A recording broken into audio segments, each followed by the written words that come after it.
Good afternoon, ladies and gentlemen. Guile here, and welcome back to the Forged Alliance Forever promotional series. And what have we got this afternoon? We've got Pro Level Ladder. First of all, just going back to the previous cast, I don't want to go on about it too much, but I had, in 6 years of doing this, more or less, probably about 5.5 years of doing this, I had the single, the comment that's made me chuckle more than any other comment I've had. It was absolutely priceless. It was from a lass called Sarah Kim, who was just trying to get the attention of her boyfriend, who's hopefully finished watching the video by the time he saw the comment. And annoyingly, it's not suitable. It's not clean enough for me to repeat. And she's deleted it now. You didn't have to delete it, Sarah. Honestly, you could have kept it there. But I could just not really repeatable on the cast for me. And yeah, it was awesome. It was absolutely awesome. Can I just say, whichever one of my subs is dating Sarah Kim, you need to show that girl more love, alright? You need to just spend some more time with her, because she clearly needs it, and she clearly has a quality sense of humour and deserves it. So this is going out, whoever you are, going out to Sarah Kim, well done you, my dear, and going out to whoever you're dating. Sort it out, man. Go show that girl a good time. Go on, get on with it. But anyway, enough of that. I completely digress. We're on to ladder match quality today, and it's going to take place on my least favourite map of all time. Somehow I'm excited about it, but I am. It's Point of Reach version 4. I'm ready, you guys are ready, and the players are sure as hell ready. So let's go on over to the game zone and see how these guys are going to get on. Chang.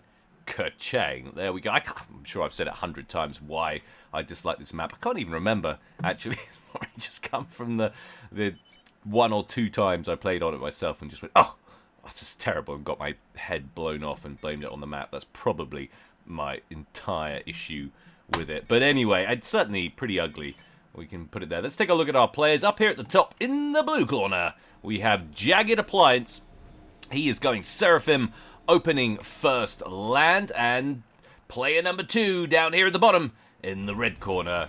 It's DukeNukem, blow it out your ass. He's going Cybran, but we won't hold that against him because that would be gross. And he's opening first land as well. Both of these guys, I know you like to examine their openings. It's very much your thing, dirty hobos that you are. There we go.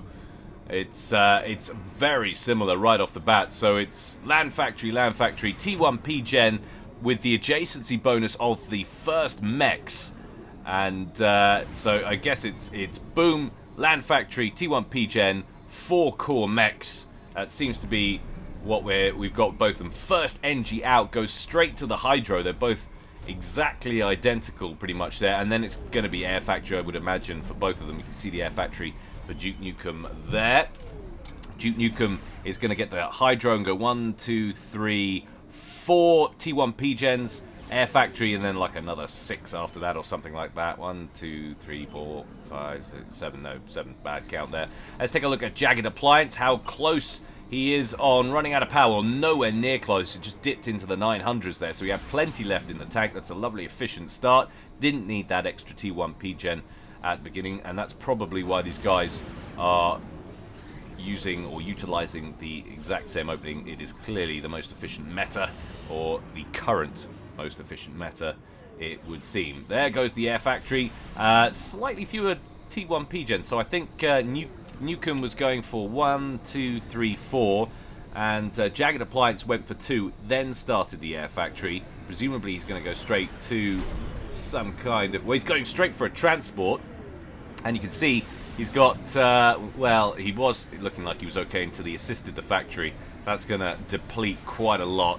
Obviously, early transport on a map like this, pretty essential. But he will run out of power. Probably didn't want to throw that much on it. Would have allowed him to hold on to a little bit more mass generation. But it's only for a couple of minutes. And obviously, if he'd set that running without giving the assist from the comm, I'm sure he could have carried on. But he's actually, yeah, he cancelled. He's got to restart the build orders there. He cancelled the queue on that. There goes the transport away for JaggedAppliance. What have we got out here for DukeNukem? He's working on a transport as well, but a little bit behind. So you can see JaggedAppliance already going for that top left island. and it looks like he's 2 mass up on the deal as well, and 1k power. So JaggedAppliance, ever so slightly more efficient right off the opening. Went for 2 T1P gens before starting the air factory instead of the 4, and that has given him a head start. There you go, guys. New instruction on the meta for point of reach. Copy the blue guy. You could have gone with that anyway because he's not gone Cybrin. That's always a fair bet. What's he dropping and where? Has he dropped anything off? He hasn't dropped anything off on that top left island. He's going straight for the starting position at the 9 o'clock position. Going straight for the core mass, it would look like. How many is he dropping off? He's dropping 4 of the 5 NGs he had loaded, and the other one is going back up here to that, what is it? It's kind of a 10:30 position. Scout looking like it was tailing the likely trajectory for that transport. Interceptors in the skies above the NGs. They're almost complete. If only that had been a bomber, he could have caused some problems here. Bomber first would have been a nice option there. Could have destroyed JaggedAppliance's advantage right off the bat. 4 NGs airlifted to the 3 o'clock position there for DukeNukem. And his attention is elsewhere, probably on the air engagement over here, trying to micro for some kind of advantage. But it's not going brilliantly. It's 2v1 at the moment. Then it's a 1v1, but JaggedAppliance in behind has the advantage on the engage and wins that. But there are more inties heading up to that 9 o'clock position all the time. DukeNukem starts work on a land factory. Is that it's not quite getting the adjacency bonus. He has also managed to block himself for getting the mass storage in on that eastern side of that top right mass extractor. Another land factory queued up there, and air transport out for JaggedAppliance. Where's that going? He's going to make a play for the 3 o'clock island. Not going to risk getting it discovered. Wants to try and get established first of all. That might have been a lofty ambition. Good aerial reconnaissance from DukeNukem with this scout plane means maybe not on this pass, but certainly on the next one he should discover that. Be interesting to see how he responds. T1 bomber out for JaggedAppliance as well, making a beeline straight for that drop right at the eastern edge of the map for DukeNukem. No doubt hunting for some easy engineer kills. More NGs going east for DukeNukem. Straight to this position over here. DukeNukem has now taken the lead, 43 to 41. And JaggedAppliance not bottlenecked at all, so minor advantage there. Interceptors shooting down the transport for JaggedAppliance. Wonder how many units were on board that. Defending interceptors now racing to shoo those last fighters away. No kills as yet for that T1 bomber. Looking to get the bomb away. Goes after the land factory. Personally, I'd go after the engineers myself, but he's not going to get anything done there. Those returning interceptors for DukeNukem wiping that bomber off the map with no real difficulty. It's like, nope. It's just coming in, sees it from afar and thinks, I don't want any part of that. And just skips out to the side of the map. Where's he going now? Well, he's going for some drops up here. How many NGs? He's only got 2 on there. Got some major unload drops. Put off enough unload locations for about 4 NGs, but he's only got 2 on board. Unless that's part of the user interface where it's still that's just a waypoint and it shows up. No, they are indeed offloading. And there they go. That last one going for that little mini island right at the top of the screen there. So, in short, JaggedAppliance drops on that 3 o'clock island, manages to get 3 land factories online. Now a T1 PD to help defend, and 2 more factories on the way after that. There are already 5 online down here for DukeNukem, with another one just started, 2 more queued up at the bottom as well. Smart move from JaggedAppliance, dropping back within range of the T1 PD, allow that to lay the smackdown on the Mantis, save the hit points on the FAMs as much as possible. It's about 6 Mantis or so that got wiped in that exchange. DukeNukem withdrawing towards his side of the island. So far, we have a kind of... So that's sort of... Well, I say that. So, little NG battle over here. Potentially. Almost gets the reclaim. Does DukeNukem, but JaggedAppliance escapes with 12 hit points on board that T1 NG. And of course, he's making a play up at the top as well. So I suppose we could probably say that is DukeNukem's sphere of influence, but it's got a big dent in it here. And that's a lot of mass extractors potentially going towards JaggedAppliance, who's got a 6 mass advantage at current read on generated eco. No massive divergence really in terms of total eco gain. Total mass gain, it's about 18 to 19. A little bit less than 1k advantage. What are we looking at reclaim? JaggedAppliance actually doing a little better so far. 1.1 versus 732. T1 bombers harassing the position over here. Only 1 kill to its name before that gets blapped out of the sky.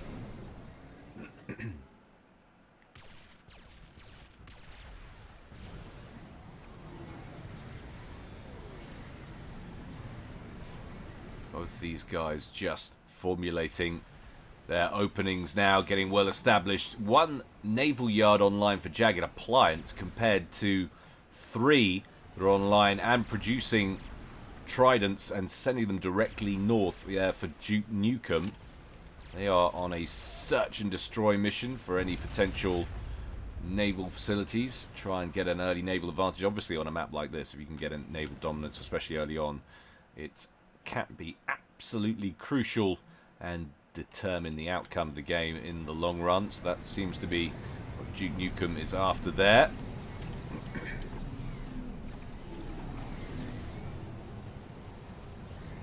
Two armies squaring off against one another now on that 3 o'clock position. Lots and lots of Mantis queuing up. It seemed like they had fewer in number initially, but they seem to be reinforcing at a much faster rate than Jagged. It's going to kick off in a big way sometime soon, and it looks like Jagged doesn't like the engage. He's going to withdraw.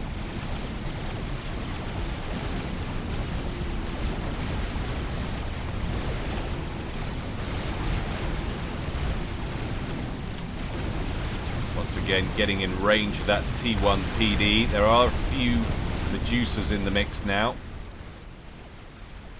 Tridents have diverged. Some have gone off over here to pick off, or at least engage that naval yard. Another one all by its lonesome up here, looking for vulnerable NGs, potentially a kill on a naval yard up here. Hard to do by itself though, especially now that that naval yard is pumping out boats of its own. We've got another naval yard over here as well, and it's sending its boats directly south. That's going to be a win on that side of the map for JaggedAppliance. Back to the land conflict at the 3 o'clock island. Many more artillery pieces down here for Jagged. Ah, would you look at that? And of course better intel as well meant that the Medusas weren't particularly effective that were lined up in that formation.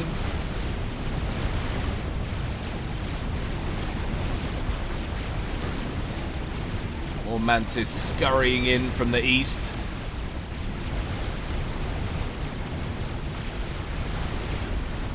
This rapidly becoming the main front on this map. 116 to 115 at current read. Barely get a piece of tissue paper between these guys right now. But the longer the game goes on, this doesn't shift. This will be an advantage for Jagged. As we said already, a lot of extra mass Nukem can't get his hands on. Of course, if he can get naval supremacy and sit his boats in the middle, imagine this position could become rather untenable rather quickly.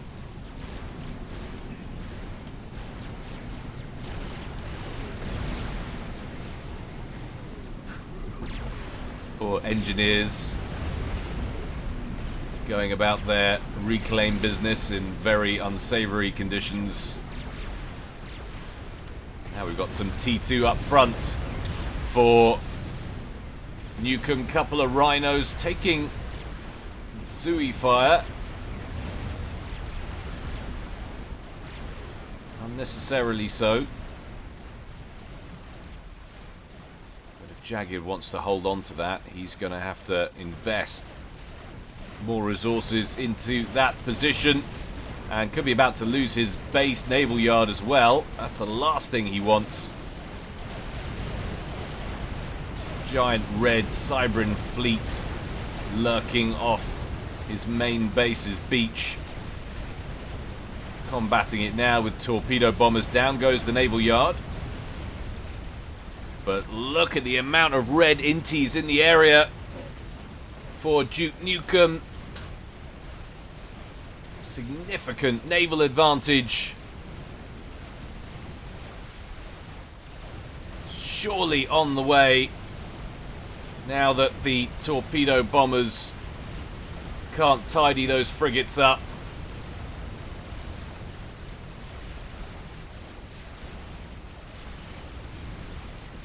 JaggedAppliance going for the T2 upgrade on his comm. He's erected a shield around his T2 P-gens. Very wise decision, considering all looks lurking around his skies and his shores. But now it looks like Jagged might be buckling at that 3 o'clock position. He's advanced a little bit with his NGs and throw down another T1 PD.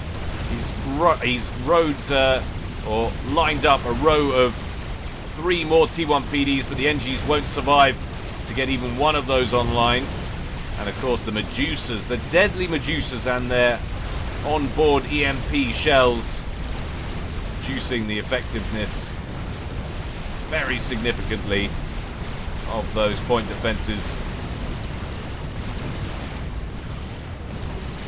Rhinos leading the charge, just needs to take down that last point defense. The Juices are in range, and there it goes. Surely those land factories are ripe for the plucking. Jagged has managed to sneak a few frigates down here, and he's engaging an upgraded naval yard. That's the headquarters, trying to start work on a Salem, but that's getting cancelled by the incoming fire continuously. Naval yards destroyed over here. This is good denial from both guys, actually, trying to keep each other in check.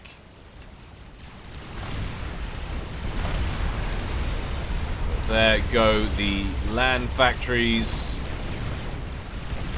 Just one remains, and you can see production long since been cancelled. Jagged happy to yield that, spend the resources elsewhere, and DukeNukem having a real problem dealing with this frigate situation off his coast. He's got T3 air tech, producing a T3 NG out of it now. It's got 3 T2 P-gens, but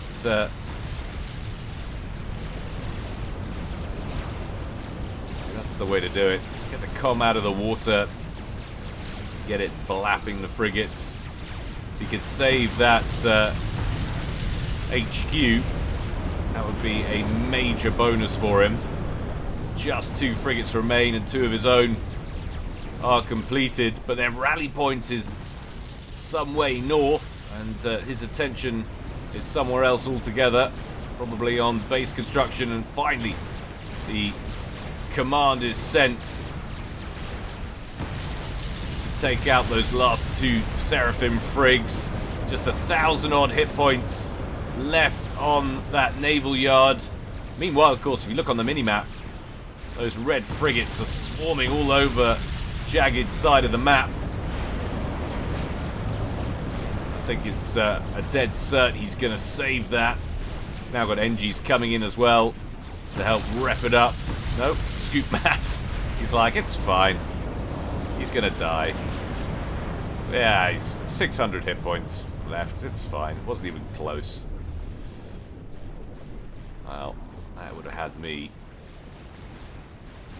sweaty around the collar. But that probably says more about my diet and exercise regime than it does about anything that's going on the game. Wonderful piece of land blocking there from Jagged. Well played with your land maneuvering. Excellent place to park your island.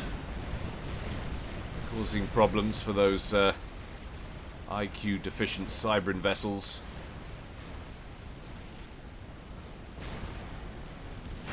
He didn't like what was going on there. Determined to finish off the naval yards. Looks like he's actually targeting the Salem and not the naval yard.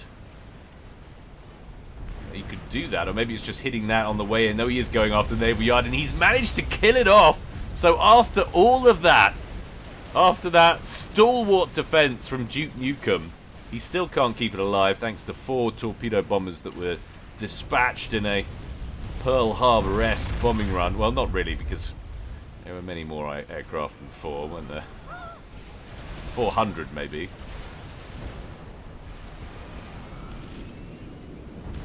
But it's certainly making a mess of his naval facilities either way. And he's starting to get a handle on all of the frigates that are kind of just meandering around his islands up here. Taking them down with torpedo bombs. He's got a very significant interceptor squadron now. Look at that. What have we got? 88 inties on the field there for Jagged. Compare that to the 42 fueled and ready to go inties for DukeNukem, plus a 10 or so the bingo on fuel.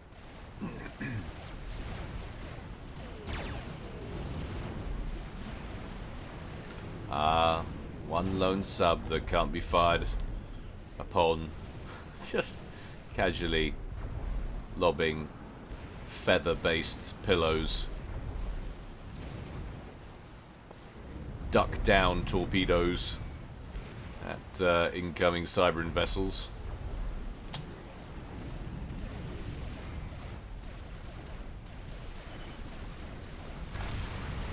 Lots and lots of now redundant land forces on that position. You might as well, at the very least, control K some of this stuff and hoover it up with your NGs. You really don't need that many. Let's take a quick look at Eco. We haven't done that in a while. 220 versus 216, still very close. And of course, the second I say it, it changes. 220 to 214. I think that's representative of kind of where we're at. It's kind of fluctuating a little bit. At the most, 20 mass. At the smallest gap, it's about 6. 129k total accrued for DukeNukem versus 121 at the time. 130 versus 122. So looking at about an 8k differential. It sound a lot, but it all adds up. And now we're starting to see some T2 vessels heading north, so they would have been ones that Nukem managed to complete before his naval yard went pop. Imagine he's trying to rebuild it now. He hasn't actually done so yet. He might have done over here. So yeah, he has got a T2 Navy yard, but it's not an HQ. So that would have been completed before the headquarters down there was destroyed, and now that will be restricted to T1 production only for offensive weaponry. I think we can still build engineers.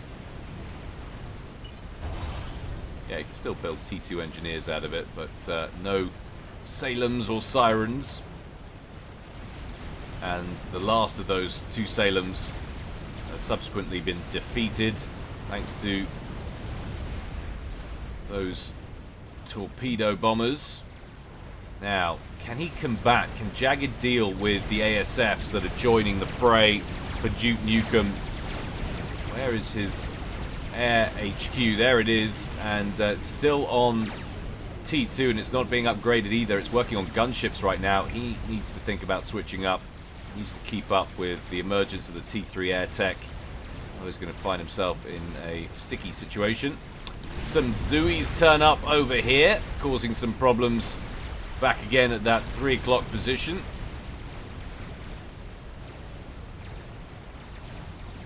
Three land factories spewing those out and sending them in to cause problems.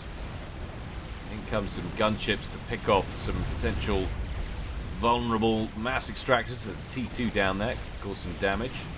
But there is also a tracer guarding it. So it's interesting, despite DukeNukem having pretty superior naval capabilities for much of the game, hasn't been able to inflict any damage because he's been stuck at T1.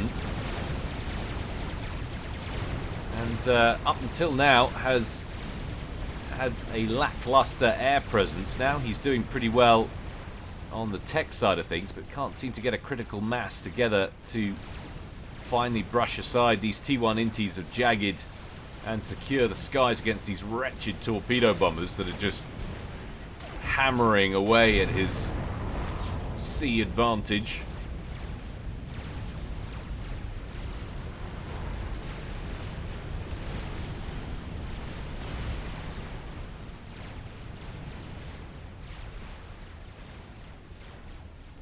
But it's just no cohesion at all. It's all over the shop with the engagements. I mean, it's starting to come together now that the frigates have been dismantled up around here. We've still got a little band over here causing problems for Jagged.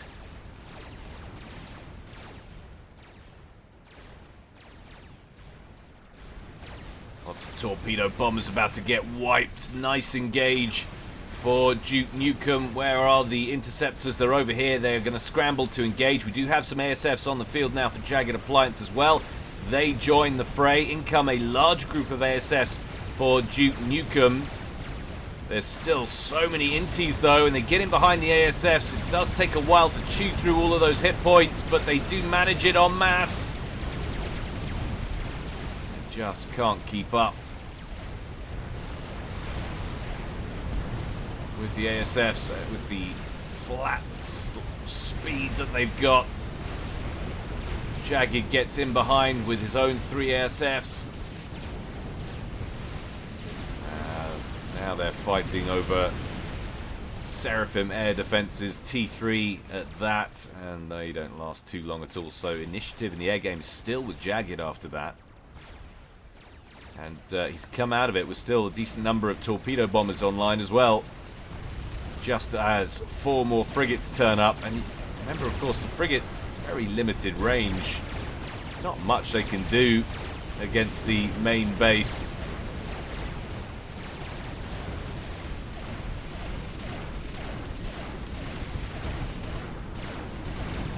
And it doesn't take too many torpedoes to take them out either. Still a stream of Zuis coming in from that island just above the 3 o'clock position. T2 mass extractor potentially vulnerable. Jagged hangs a right turn instead, missing out on an opportunity there. Will take down the T1 radar, but that doesn't create a dead spot, a blind spot for DukeNukem. He's got it pretty well covered. Another radar just over here. So many scout planes out for DukeNukem. Really good, solid intel all round.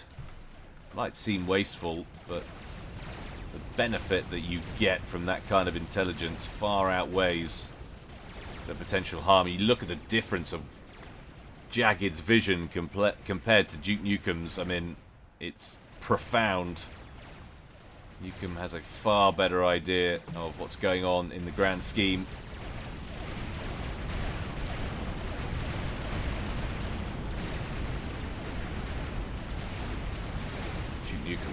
do now is a couple of sirens in the middle. Has got Salem's turning up, but they immediately get targeted by the torpedo bombers.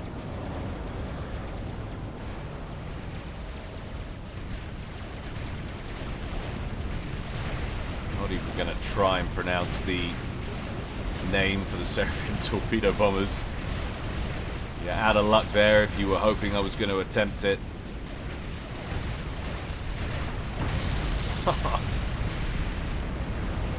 DukeNukem just can't get a break thanks to this constant air pressure.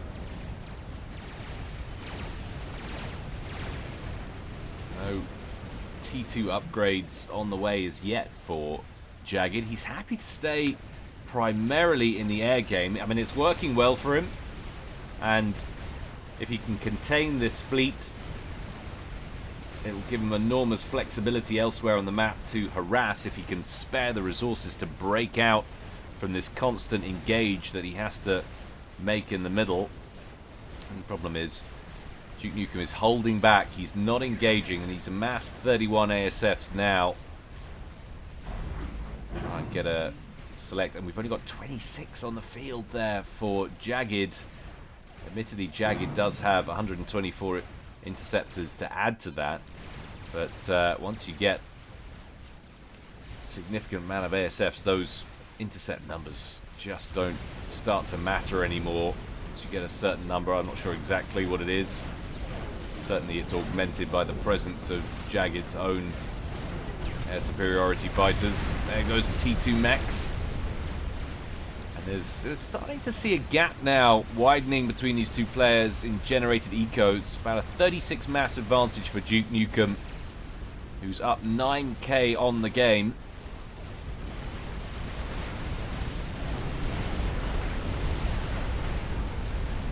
Sure exactly where that advantage is coming. Well, I mean, core mass on the 9 o'clock position still not fully upgraded to T2, whereas we've got all T2 down here for DukeNukem.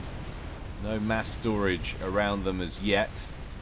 Interesting that he's bothered to build mass storage around those before upgrading those to T2. I always thought the idea was get everything to T2 pretty much and then worry about mass storage.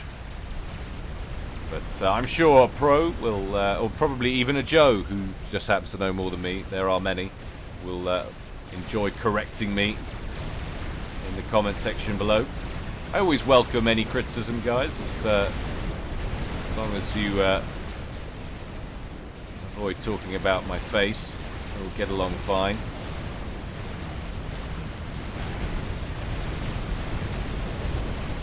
And now we've got a siren in the mix. Not before time. ASFs for DukeNukem lurking. He's waiting for the opportunity. Wants to keep some of these T2 ships in play. He could hover above. Actually, it's not a great idea. There's a lot of anti-air. Massive T1 battery of Seraphim anti-air there on the bottom of the island. Doesn't fancy it yet. He's going to make a run for it. Be worth getting down here, turning on stealth and then engaging perhaps. We have T2 naval for Jagged, but not for long. I think that was an upgraded T2 factory, as was that. Where's the HQ? Has he built an HQ somewhere else, or was it the front factory that got nailed? Very unfortunate. It just looked like Jagged was about to get established. But he has been behind the whole game in Navy. This is like the archetypal struggle of naval and air power.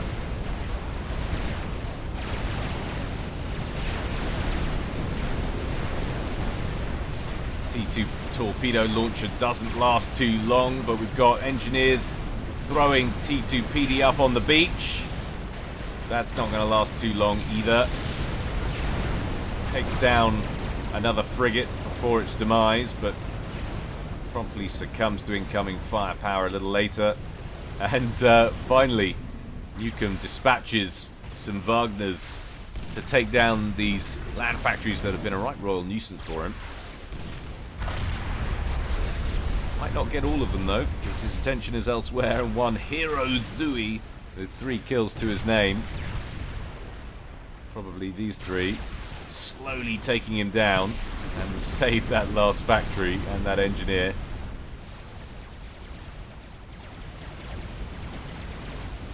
"30 minutes gone though, and the longer this goes on, I fear for Jagged. Having said that, very, very large Yenzine attack going on at the main base. We're going to have to go to split screen because this is 2 very important fronts engaging around the 2 bases. And once again, those naval yards for DukeNukem being eviscerated to left. One lone gunship out trying to contend with them, but there is a number, or there are a number of Ioshiva in that unit mix, so gunships going to have a limited effect on countering them. This is a problem now. Look at these sirens. They've got more than enough range to reach into the center of this base and pull out its very beating hearts. The P-gens that are vulnerable. Having said that, there are no, unless they've been destroyed and reclaimed, there are no T3 P-gens online as yet in the base for Jagged. And we've got lots of them online down there for DukeNukem.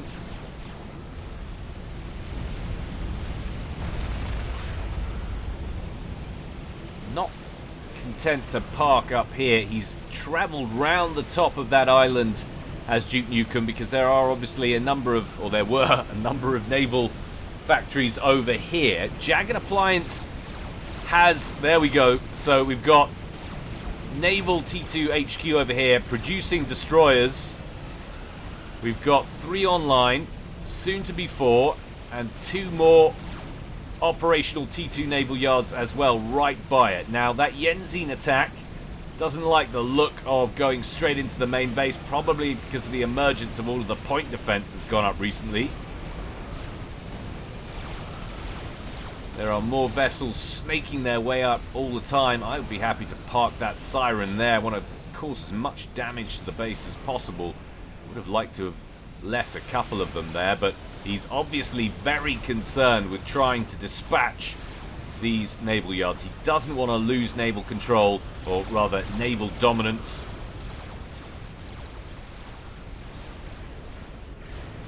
Yenzine's pushing off away from the main base of DukeNukem onto that 430 position. Gunships lying in wait. Engineers get to work on as many T1 PDs as they can manage in the time that's allotted to them. One of the T2 naval yards is down and out. There goes the other one. JaggedAppliance's comms actually in the area with the build capacity he's got available as well. They've been throwing together as many T1 torpedo launchers as they can. They've got lots more online over here as well. That might be the tool that saves that T2 HQ there, which is still looking pretty healthy. 10,000, 10,500 hit points. In come another group of cruisers, though, up through the middle of the 2 islands. Meanwhile, down at the bottom, the Yenzines are engaging, and there are T3 mass extractors here. If he could take these out, that would be absolutely huge for Jagged in catching up in eco. Needs to stay away from the T1 PDs as best he can. Still has some Ioshivas online, or one of them online. Needs to keep that online to defend against these gunships. There are so many T1 PDs, though, it's difficult. Meanwhile, back to the engagement up at the top. That navy of DukeNukem still causing problems. 2 of the 3 T2 P-gens that were providing a large amount of power for Jagged have gone, and he must have T3. Look at he's got 15k power. It must be operational over here, and indeed they are. He's got lots of T3 power plants. I was just surprised to see them go up somewhere else other than the main base, and the last of those Yenzines have been defeated. We can go back to single screen and check out what's going on back up the top with the sound operational as it should be, and the main core mass now under pressure for Jagged. 481 to 445. That goes pop. It goes down to 426 for Jagged. The shield's just about keeping the other mechs is safe, but that's going to be a temporary solution at best. They only have so many hit points on that shield. And now, well, he's spamming up more shield gens as quickly as he can. Doesn't want to lose those other mass extractors. That really would have him fall behind. Painfully so. Another little group of Zuis, 4 of them, being produced from that nuisance factory that's on around 50% of its health.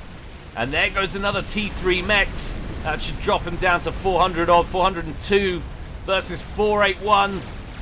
Wide gap emerging between these two players now as DukeNukem remorselessly exploits that vulnerable opening at the top of the map that he's created with that constant naval pressure. This is lovely work from DukeNukem. Have a quick ASF count because it's going to be crucial surely. 83 for Jagged. DukeNukem has his park down here, 130, so potentially massive air dominance for DukeNukem. If he gets a good engage, he may have to think about that soon.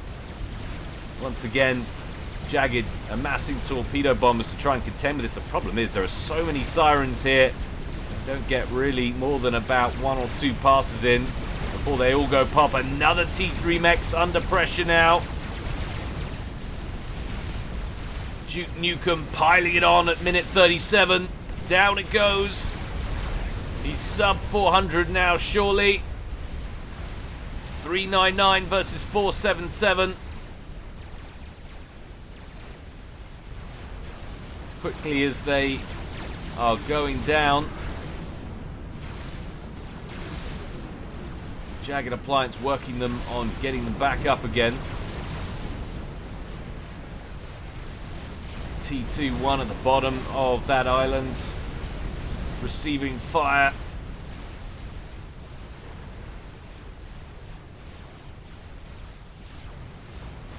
Hello. What have we got here? T3 static artillery, disruptor online, and another one queued up as well, putting that mass advantage to good use, and that is surely going to cause major issues for Jagged. Now has to contend with long-range artillery bombardment, going after his P-gens. I think he's got pretty solid range on that for everything. Indeed he has. Would you look at that, everything in range of that. The next one's placed even further forward, so we want to get that shielded and protected against air attack ASAP.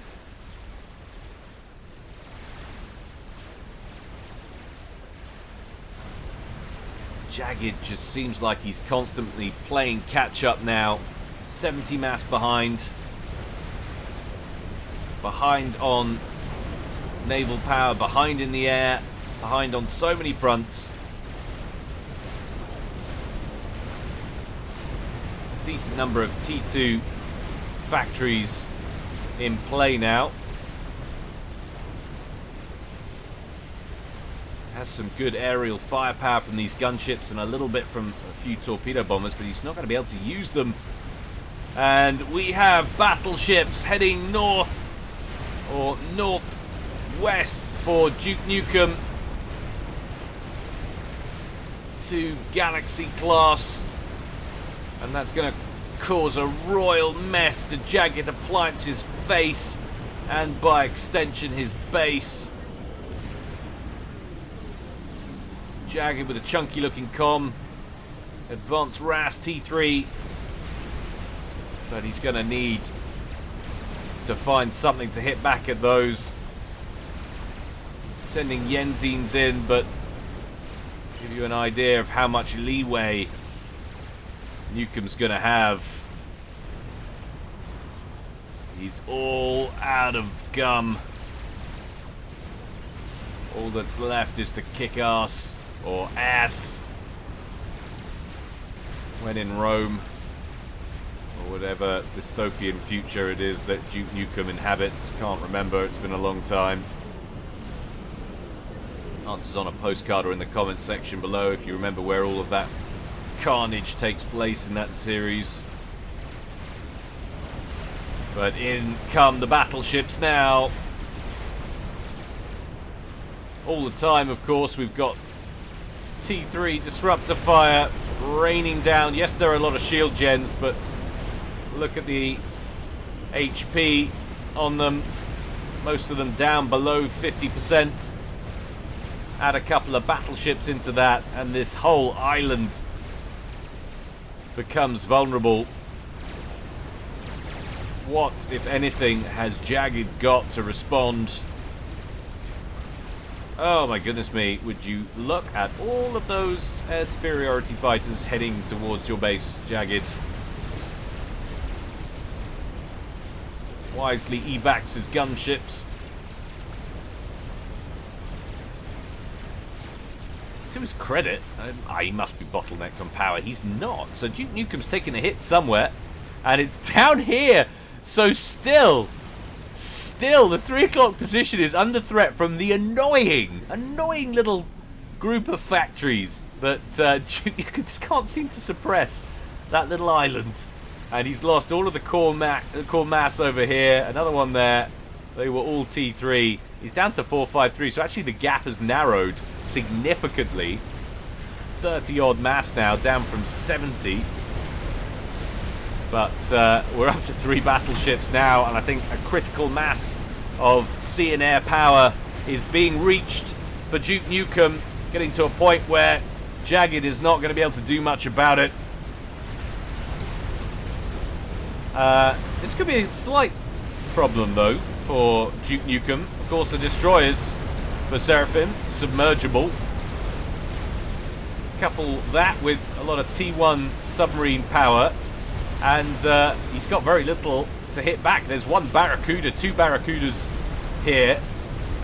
The Cybran subs that he can throw some torpedoes at him with. But essentially, it's a nasty looking underwater contingent that Jagged has put together. Might want to think about prioritizing some submergible or submersive power.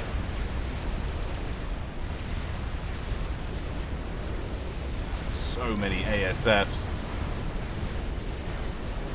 And would you look at that? All of the shield gens blinking off as T3P gens get wiped out. And that whole area vulnerable to attack. 3 galaxies still operational. One of them about to go down, though. I think that bottom one.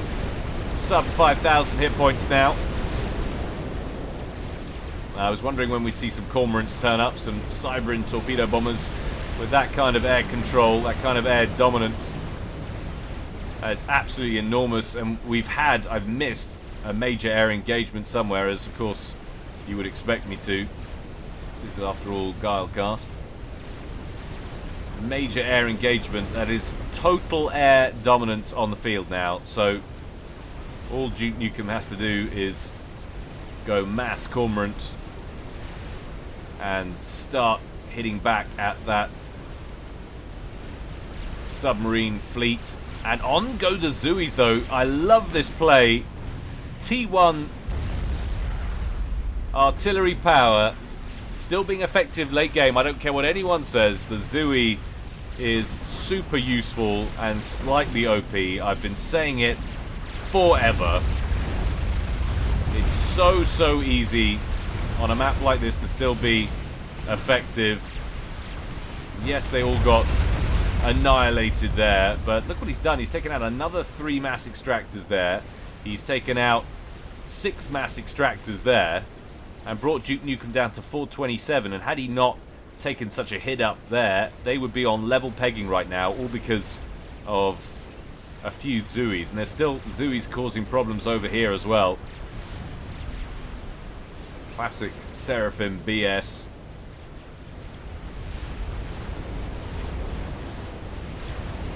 Pros will hit back with, well, it's counterable, but he's not paying attention. Well, to a point, virtually everything is counterable, but it's how effective something can be and how much time and effort. It's the time, right, in all the strategy games that you then have to devote to countering something out.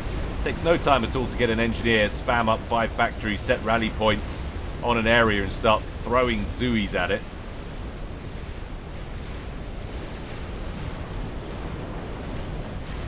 Couple that with the lack of expense that it takes to do that.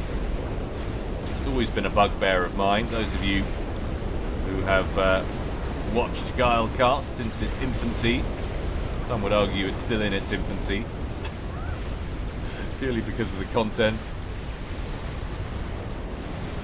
Tridents getting in around the western edge of that 1030 position, trying to get in and hit back at some of these T2 factories. It'd be wise to take out these engineers before they spam up too many more T1 torpedo launchers. But credit where credit's due, he's starting to get a handle on the naval situation down here.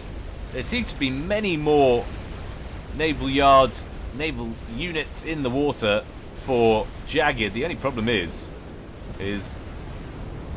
I don't think it matters now. The game has moved on. DukeNukem's got full standoff capability now, with certainly 2. I wonder if there are any more that I've missed. 2 operational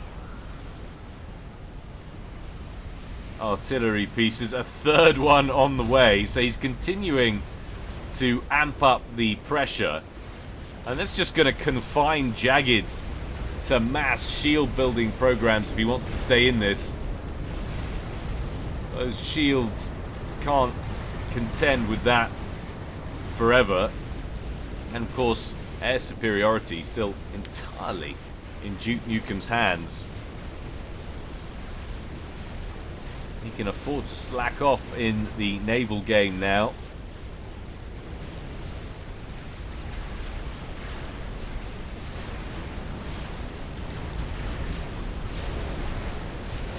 Sirens and Galaxies versus those Seraphim destroyers. I almost attempted it. What was it? Al Shatavo. They're Al Shatavo. The Seraphim destroyers, if I'm reading that right. Oh, it's just horrid.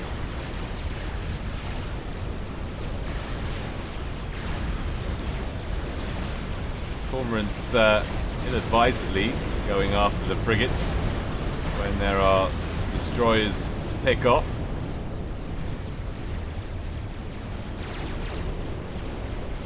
Slow demise of Jagged. It's 462 to 353 now, so 100 mass differential. Not looking great. Having said that, though, there's only 1k in total mass difference between what they've accrued over the game. If we look at Reclaim, would you look at how much JaggedAppliance has benefited in Reclaim from all of the conflict taking place on his doorstep? Essentially, it's 44k versus 124. That's enormous. Absolutely enormous. And that's why those two totals are what they are. Virtually identical compared to the massive difference. 102 or so there between generated eco. That's Reclaim related, I think. Buffering jumping up and down there. Could be more mass extractors coming online. And JaggedAppliance with his comm underwater as cormorants buzz overhead. I don't think DukeNukem's got enough of them to go for the snipe yet, but that's got to be scary. Lots of barracudas lining up in the channel.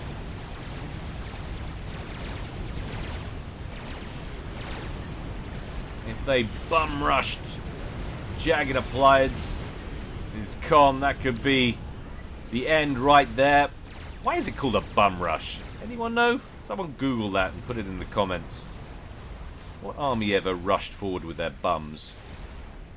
That's a strange sight. If they did, might be effective.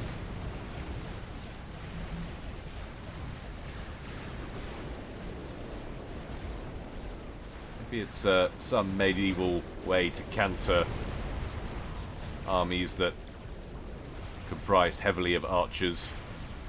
We rush forward with our bums out. That's soft and fleshy and there are no major organs in it. We might get there before we run out of men. Flawless strategy. What could go wrong?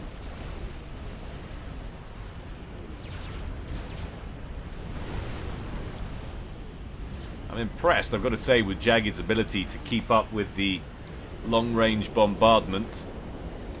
Has DukeNukem got that third disruptor online?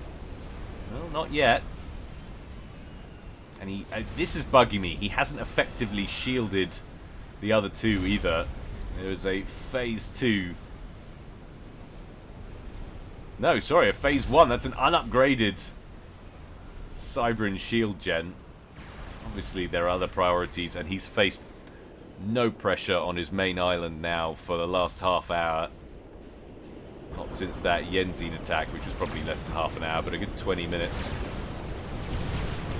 Had a major bugbear with that T2 PD, obviously. Takes out the T3 P-Gen next to it, though, which he'll be happy about. About a 3.5k buffer on current expenditure there. But those Barracudas that look like they might be dangerous are now being torn apart by a fleet of destroyers that have turned up for JaggedAppliance, trying to push out of that channel. This has been a remarkable defense from JaggedAppliance, who has managed to set up a nice battery of T2 static artillery as well, giving him something to fire back against those galaxies when they turn up, potentially. Not seeing any galaxies now. You have to go right back here to the middle of the map to see any of those galaxies. It really does seem like DukeNukem has changed tack slightly, going for the long-range standoff tactics. Have we got anything sneaky at all on the way for Jagged? Or is it all about trying to tread water, keeping his head above the meniscus?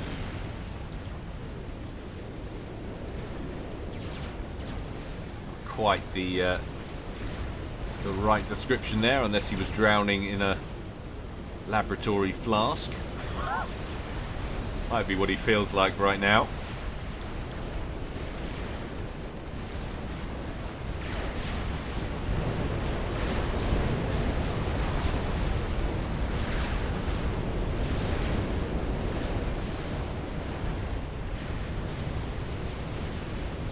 More air units tangle.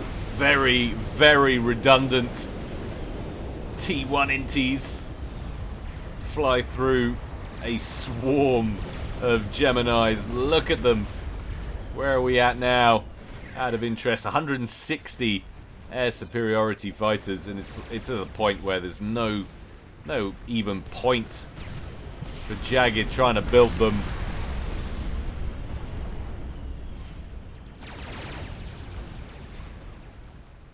He synchronized his volleys to try and maximize their firing potential. It looks like he might have. Well, not quite. That third one, I suppose you don't want it exactly synchronized in an ideal world.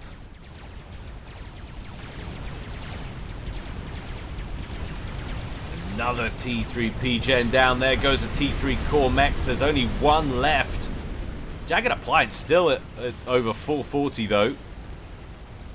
Still not allowing DukeNukem to extend that gap, but it can't continue. It just can't. It's a shame he hadn't gotten the gateway up somewhere. Maybe out over here, which might have been out of range of the other disruptors. He could have started pumping out support commanders, would have kept his eco-generation mobile. Try and counter this artillery spam, which is, you've got to say, pretty unique for a ladder match. You don't get to see this very often. Nice to see alternative tactics being employed. Certainly makes it interesting. For a change, see tactics diversify. Would you look at all of those whalers? What a lot of T3 gunships.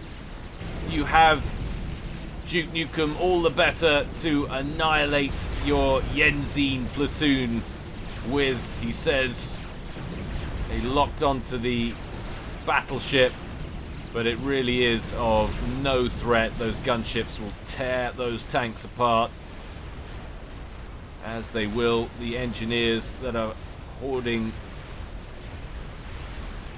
on that side of the map as well. Still the stream, I love it. Still the stream of Zoes continue to make themselves a nuisance. What an irritating unit they are. DukeNukem still not able to pull away. Massive bump there from some piece of reclaim somewhere, up over 800 for a very short time.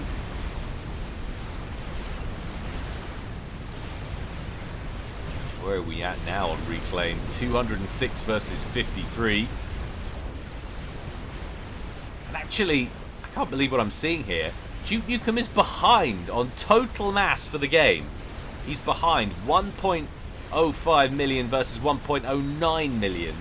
That's how much reclaim has factored into this.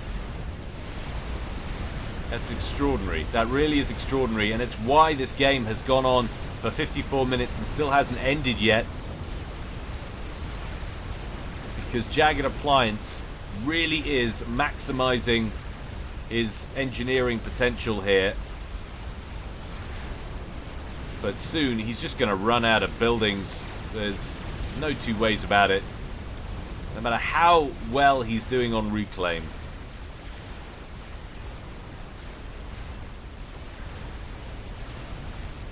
And you can see there, 1.94 on kill loss for DukeNukem versus 0.49. That's utterly unsustainable. No matter how much reclaim you're getting. Managing to push out with some units here, but don't let that fool you. This is a last ditch hurrah for units that temporarily got the upper hand up here, but it really is an irrelevance. He can't push forward against all of these naval yards, these whalers, 4 battleships going after the Yenzines, which will give him operational use of that group of gunships, and of course, more importantly, the cormorants to hit back at those submerged destroyers.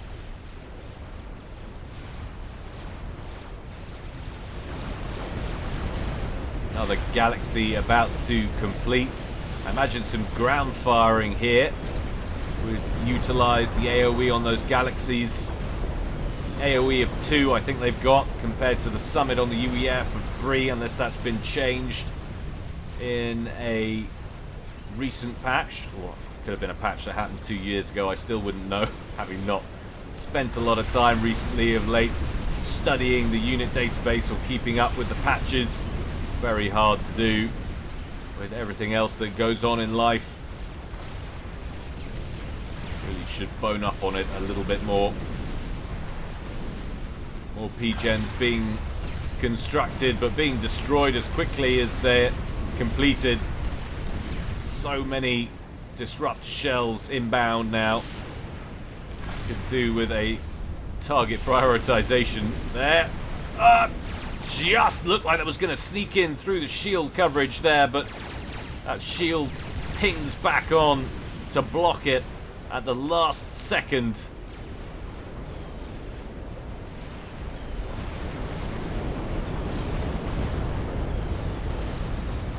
Of cormorants going to town on those destroyers. And out come these whalers now to cause problems at the 9 o'clock position. Haven't seen a great deal going on over here. We could dispatch a couple of whalers to help save this battleship over here. It's getting good work done. It's taken out almost all of the core mass, although not for the first time. That mass looked to be mostly T1, and while we've been away, that power grid has been nailed. JaggedAppliance down to 11k on power generation, somehow still head above water.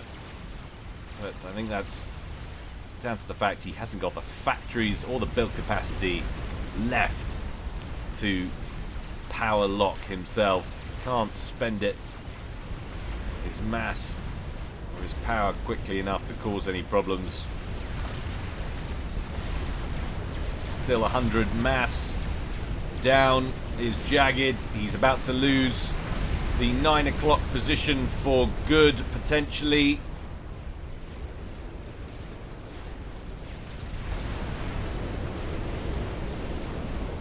So many battleships in the center. Jagged courageously sending in his vessels.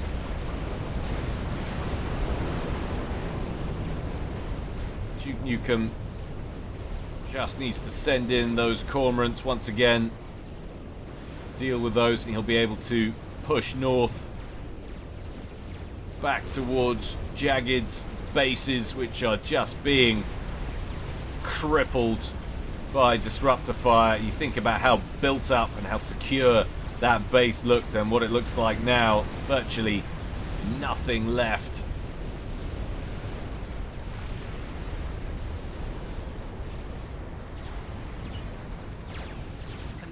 Under attack. And a control K. No, what killed him? Was that disruptor fire? Oh my god. 58 minutes. Jagged, it was indeed disruptor fire, gets picked off by the single biggest weapon that DukeNukem was employing pretty much throughout that game. He had another one on the way as well. That would have been 4. And it just allowed him to sit back. He could hold JaggedAppliance in place with his fleet and his air force and leisurely dismantle him at range.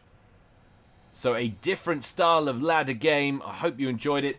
A little bit different to see that kind of play in a ladder match, and a game go on for that length of time as well. 58 minutes.